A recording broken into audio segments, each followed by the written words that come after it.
acredito em você. Luiz Fernando, eu acredito em você, meu garoto. Você é aquele que não aparece muito. Você que joga discreto. Você que não faz firula. Você que joga simples. Você que faz feijão com arroz, Luiz Fernando. A Libertadores tá na sua mão. O Papão tá na Libertadores. O Papão tá na Libertadores. Dia 4 de agosto de 2002. Uma data que está gravada na memória de cada torcedor bicolor. O dia em que os deuses do futebol permitiram que um surpreendente clube da região norte derrotasse um gigante numa final épica, tal como Davi e Golias. Mas para contarmos essa história, temos que voltar um ano antes. Cartão amarelo para Gino. Gino, bem na frente do árbitro, a bola na mão, né, Arnaldo? Você está perto. Olha a bola para Paulinho, para Luica. Atenção, cruzou, botou para trás, vai chutar agora, bateu, salvou o goleiro.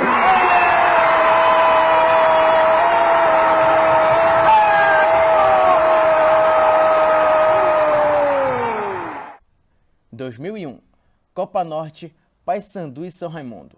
Após vencer o primeiro jogo em Belém por 1-0, o Papão seguiu para o Amazonas, em busca do título inédito e que daria a vaga para a Copa dos Campeões daquele ano. O adversário, no entanto, estava confiante na vitória e também na conquista do tricampeonato seguido, sendo o grande favorito. O jogo foi cercado de ansiedade, com São Raimundo apenas precisando devolver o resultado anterior para ser campeão, por ter feito a melhor campanha. E aconteceu.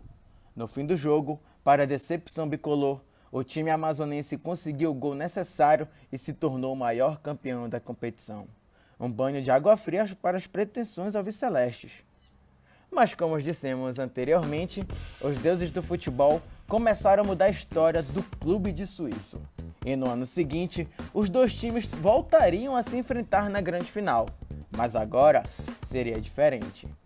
Dessa vez, o Paysandu faria seu primeiro jogo fora de casa, o mesmo palco da final de 2001, o Vivaldão. Mesmo com toda a pressão da torcida do time da casa, o grande Zé Augusto fez o gol da vitória bicolor, que foi o suficiente para dar a tranquilidade para o jogo da volta, no Caldeirão da Curuzu. Na grande final, dentro do alçapão bicolor, o trauma do ano anterior pareceu não existir.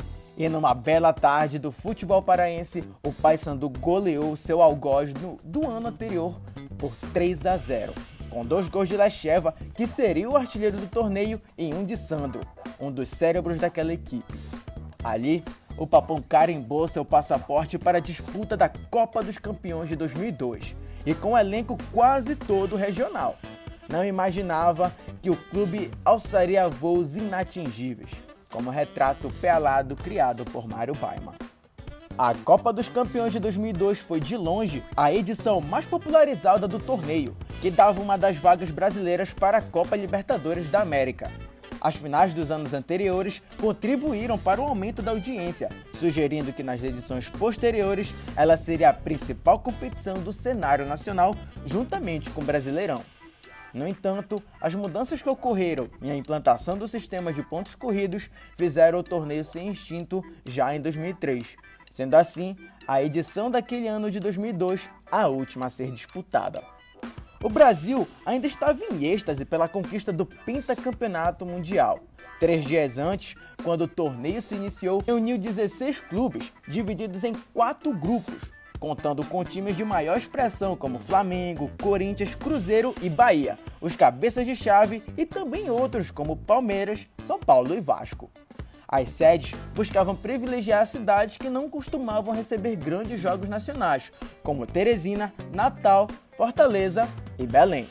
Por ironia do destino, ou dos deuses, o Paysandu foi o único clube a disputar os seus jogos na sua cidade, com mando de campo no Mangueirão. E assim, o Papão começaria sua jornada no torneio contra o Corinthians, no grupo que ainda contava com Fluminense e Bahia. A estreia contra o Timão foi como esperado. Apesar de jogar em casa, o Paysandu se viu acuado pela forte equipe paulista no começo do jogo. Mas com o apoio da Fiel, que lotou o Colosso do Bengola, o time começou a criar chances, assustando o time alvinegro. Mas após uma falha da zaga, o atacante Gil abre o placar para os paulistas no fim do primeiro tempo. Mesmo atrás do placar, a torcida não parava de apoiar E no segundo tempo, isso foi fundamental para que o lance do empate viesse nos pés de Albertinho. Ainda com lances de perigo, o jogo acabou terminando empatado em 1-1. Estreia maravilhosa, onde a torcida fez sua parte, lotou o Mangueirão como em todas as outras partidas. E o nosso time foi bravo, foi valente, né? Encarou o Corinthians, né? Como um time grande realmente. Conquistamos um resultado que poderia até ter sido melhor, mas o empate que numa estreia, né, foi bom para a gente, devido a tudo que aconteceu no decorrer da competição. Um time do Norte, né, representando aí o Norte e Nordeste, na verdade, e numa chave muito difícil nós conseguimos superar esse primeiro obstáculo, dando sequência depois, fazendo um jogo maravilhoso contra o Fluminense, Náutico, Bahia. O jogo contra o Tricolor Carioca poderia definir o futuro de ambos os times na competição, pois em um campeonato de tiro curto, qualquer erro poderia ser fatal. Mais uma vez, a massa bicolor compareceu em peso ao Mangueirão e viu um jogo onde as duas equipes buscavam intensamente a vitória que daria tranquilidade para conseguir a classificação. As chances criadas por ambos os lados fez a partida ser totalmente aberta, mas o goleiro bicolor Marcão se tornou personagem do jogo, quando o tricolor começou a pressionar e teve grandes chances de fazer o gol, principalmente com Magno Alves. Estou passando aqui para lembrar um pouco desse momento maravilhoso que vivemos. Eu pessoalmente tenho uma lembrança muito positiva, muito agradável. Eu que iniciei a competição, eu tive problemas de contusão, fiquei um tempo parado e retornei justamente no jogo contra o Fluminense. E esse jogo está muito gravado na minha memória porque foi a minha primeira partida na competição e uma partida onde que a gente precisava pontuar. Uma derrota ali já poderia tirar nossas chances de classificação. E fizemos um grande jogo contra o Fluminense, um jogo aberto, um jogo de várias oportunidades de ambos os lados, né? Eu tive uma boa participação na partida, fiz defesas importantes e conseguimos um ponto que nos deu a condição de ir para o último jogo, né? Dependendo só de nós para classificar o que aconteceu. Com o novo empate em 0-0, a torcida bicolor ficou apreensiva e começou a vaiar ao fim da partida. Esse resultado fez com que a última rodada fosse a última chance de cada equipe para conseguir a classificação. E agora, o Paysandu não poderia mais errar. A última rodada prometia fortes emoções para a fiel bicolor, pois o Náutico tinha em seu ataque um atacante baixinho, mas que infernizava a zaga adversária, Cook. E mesmo o Cook, logo aos 4 minutos, abriu o placar e fez o Mangueirão ficar incrédulo. A torcida percebeu que era hora de fazer sua parte e começou a empurrar o Paysandu rumo à vitória. E assim, após tanto pressionar, Marcos, em um chute cruzado, empata o jogo sem chances para o goleiro Gilberto. A partir daí, o jogo se tornou um teste para cardíaco, com chances de ambos os lados. Mas no começo do segundo tempo, para delírio da fiel, Van Dijk entra na área e chuta na saída de Gilberto, era a virada bicolor. Após o gol, as duas equipes se revezavam nas oportunidades de gols, até que Jobson deu um alívio para os bicolores. 3-1. Era o gol da classificação. Nos acréscimos, Cláudio marcou para o Náutico após o escanteio e deu números finais à partida. O Paysandu se classificava como o primeiro do grupo e permanecia com a vantagem de jogar em casa nas fases seguintes, que seriam em jogo único. O Papão começou mata-mata enfrentando o Bahia, campeão da Copa do Nordeste e sério candidato ao título, com seu ataque formado pelo paraense Nonato e Robson, o Robigol, aquele mesmo que viria a se tornar ídolo bicolor um ano depois. O jogo começou morno, mas com o Paysandu atacando o time baiano. Numa tarde ensolarada, que junto com a fiel fazia do Mangueirão uma verdadeira panela de pressão. E tudo parecia ser perfeito, quando já foi derrubado dentro da área. Pênalti. No entanto, Jobson bateu mal e Emerson acabou defendendo a cobrança bicolor.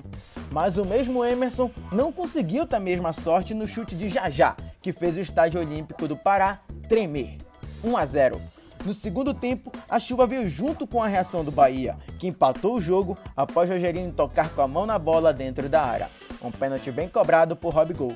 1-1. O Bahia então pressionava até que o jogador Chiquinho expulso. Então o Paysandu começou a controlar a partida, criando inúmeras chances de fazer o gol. Até que aos 46 minutos do segundo tempo, outro pênalti e uma nova chance para Jobson. O desespero dos baianos era o contraste da esperança dos paraenses, que viram Jobson converter o pênalti e selar a classificação albiceleste. A torcida não decepcionou e fez a festa nas arquibancadas. Pela frente, uma grande pedreira.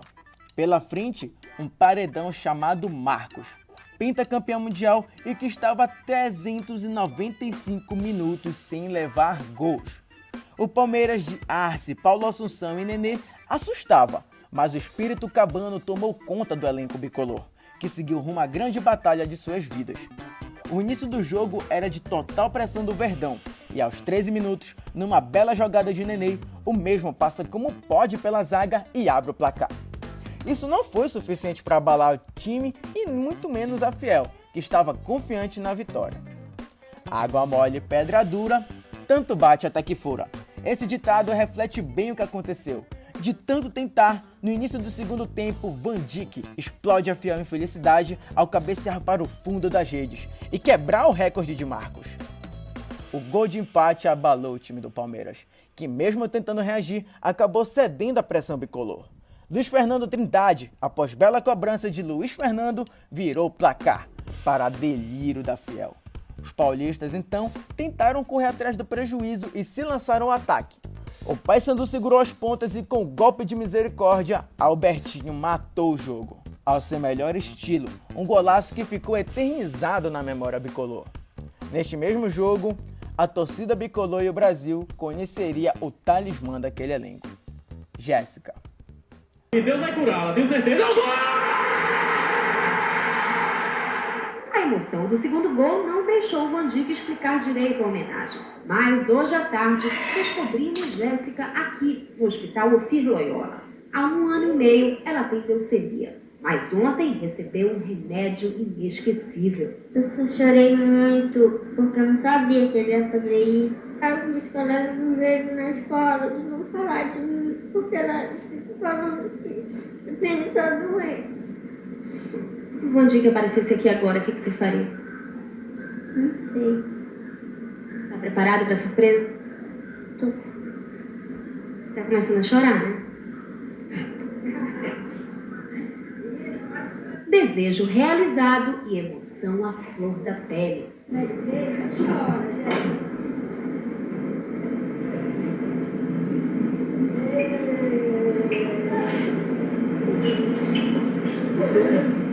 Van Dijk conheceu o Hospital Ofir Loyola no mês passado. Aí foi amor à primeira visita. Entre as 23 crianças internadas aqui, Jéssica conquistou o coração do ídolo. A garota que lutava contra a leucemia se tornou símbolo daqueles guerreiros que lutavam para gravar o seu nome na história. Mas ela já tinha gravado o seu nome no coração do seu ídolo Van Dijk, que após o gol a homenageou com a camisa escrita: "Força, Jéssica, Deus está contigo." Infelizmente, a mesma acabou falecendo em 2006. Não sem antes ver a maior conquista do seu clube. E assim como esse título é eterno, ela acabou se tornando eterna também nos muros da Curuzu. Após eliminar o poderoso Palmeiras, o Paysandu chegava com grande moral para a final contra outra grande equipe, o Cruzeiro de Fábio Júnior. O jogo estava cercado de expectativa, afinal, o Paysandu jogava em casa e, assim como em todo o torneio, seria apoiado pela sua belíssima torcida, que mais uma vez lotou o Mangueirão. Os mineiros sabiam que para vencer o jogo precisaria usar a paciência e a qualidade técnica. Com isso, respeitando o Paysandu, mas também impondo o seu jogo. O Cruzeiro fez 1-0 aos 14 minutos com Fábio Júnior. A torcida do time mineiro se misturava na comemoração junto com a torcida rival, que compareceu para secar o Paysandu. Mas o Papão não se intimidou e foi para cima do time de Marco Aurélio. E assim, após a bola na trave numa falta cobrada por Velber, o rebote de Sandro empatou a partida. Mas em um contra-ataque fulminante, Joãozinho fuzelou o ângulo de Marcão. 2-1. O mesmo Marcão salvaria o que seriam os gols do Cruzeiro, que poderiam matar o jogo e o torneio ali mesmo. Assim, Albertinho entrou no lugar de Van Dijk e com ele a esperança do gol de empate. Então, aos 40 minutos, o mesmo sofre pênalti e puxa a responsabilidade para a cobrança. Ele desperdiça a cobrança e assim o Papão sofre a primeira derrota na competição e vai em desvantagem para a partida em Fortaleza. E aqui chegamos à grande final da Copa dos Campeões 2002.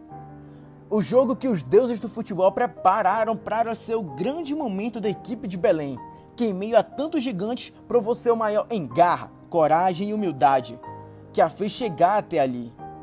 O Cruzeiro, após a vitória em Belém, estava mais confiante do que nunca. Após seu grande favorito, bastava um empate para levantar o troféu e garantir a sua vaga à próxima Libertadores. No entanto, os jogadores do Paysandu foram surpreendidos com a grande presença da Fiel no estádio Castelão. Perceberam que não estava sozinho e que nada era impossível. E mesmo com o Cruzeiro abrindo o placar aos 9 minutos com Fábio Júnior, o Paysandu jogava como se estivesse com a vantagem, partindo para cima, e isso fez com que os mineiros começassem a errar, principalmente o goleiro Jefferson. O que se viu a partir daí foi uma das maiores finais narradas por Luiz Roberto, de acordo com ele mesmo. Van Dijk empatou aos 11 minutos e virou aos 22. Cris empatou para o Cruzeiro novamente, mas Van Dijk fez seu hat-trick e fez o Paysandu sair vitorioso no primeiro tempo, 3-2. Uma tarde inesquecível, aquela data de 4 de agosto de 2002. A gente tinha perdido o jogo aqui, com o Mangueirão superlotado, na quarta-feira, perdemos de 2-1, mas fomos lá com muita confiança. Muitos paraenses lá foram nos incentivar, a torcida bicolor invadiu Fortaleza, os cearenses também nos apoiando. Então foi assim, foi um dia maravilhoso, foi um dia mágico. E o Paysandu, como todos nós já sabemos, conquistou o maior título da sua história naquela tarde. Nem o mais fanático torcedor bicolor imaginaria a tamanha façanha do seu time em jogar de igual para igual, mesmo com a desvantagem feita em Belém. O segundo tempo começou idêntico ao primeiro. E aos 3 minutos, Fábio Júnior empatou o jogo e parecia que ali seria o fim da equipe paraense. Mas Jobson, aos 12 minutos, fez o gol mais inesperado daquela final. O quarto gol de uma equipe que não tinha medo de atacar, o que fez os mineiros se sentirem desconfortáveis pela primeira vez. O jogo seguiu assim até o apito final. O resultado justo para quem lutou até o final e uma derrota decepcionante para quem tinha o resultado sob controle. A confiança cruzeirense pareceu se esvair junto com o fim do jogo.